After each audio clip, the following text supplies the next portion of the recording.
আজকে আবার একটা নতুন রেসিপি, পামফ্লেট মাছের রেসিপি।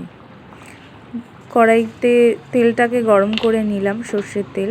এর মধ্যে এবার আমি কালো জিরে আর কাঁচা লঙ্কা দিয়ে দিলাম। এবার এটা কিন্তু সর্ষের তেলে করবে, কাচ্চি ঘানির যে সর্ষের তেলটা, সেটাতে ভালো হবে। এবার একটু পরিমাণ মতন হলুদ, পরিমাণ মতো নুন দিয়ে একটু গরম করে নেব, নাড়াচাড়া করে নিলাম। এবার আমি মশলা দেব। কি কি মশলা দিলাম, এই মশলাটা কিন্তু আমি শিলে বেটে নিয়েছি। কী কী বলো তো, এটায় আমি একটু কাজু বাটা আর পোস্ত বাটা ইউজ করেছি। তো এবার আমি একটু নাড়াচাড়া করে নিচ্ছি। এবার পরিমাণ মতন আস্তে আস্তে আমি অল্প অল্প করে কিছু জল অ্যাড করব। একেবারে করব না, আস্তে আস্তে করে করছি।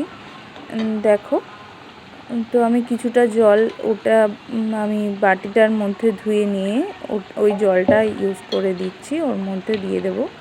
তারপর আস্তে আস্তে নাড়তে থাকবো। জানো তো, এই রেসিপিটা আমার খুব পছন্দের একটা রেসিপি, আমার খুব ভালো লাগে।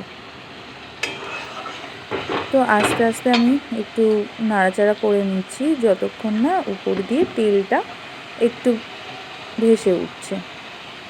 ততক্ষণ পর্যন্ত আমি একটু নাড়াচাড়া করেই নিচ্ছি অনেকক্ষণ ধরে।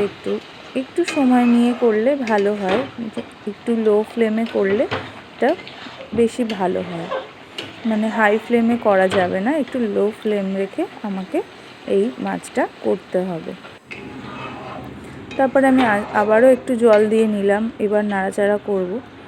তো আমি কিছুক্ষণ আগে 2 টেবিল চামচ একটু টক দই নিয়ে ফেটিয়ে রেখেছিলাম, সেটাই এখন দিয়ে দিলাম। এবার আবার একটু নাড়াচাড়া করে আবার খানিকক্ষণ ধরে ওয়েট করব, একটুখানি হওয়া পর্যন্ত।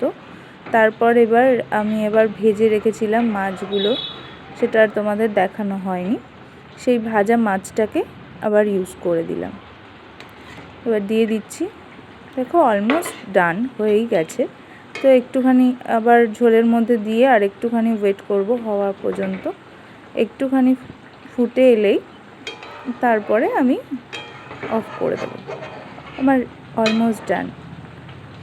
আমার তো খুব ভালো লাগে।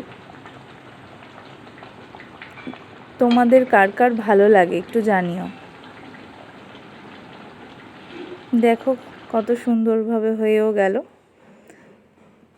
আমার তো খুব ফেভারিট। তোমাদের কার কার পছন্দের, কেমন লাগলো জানিও।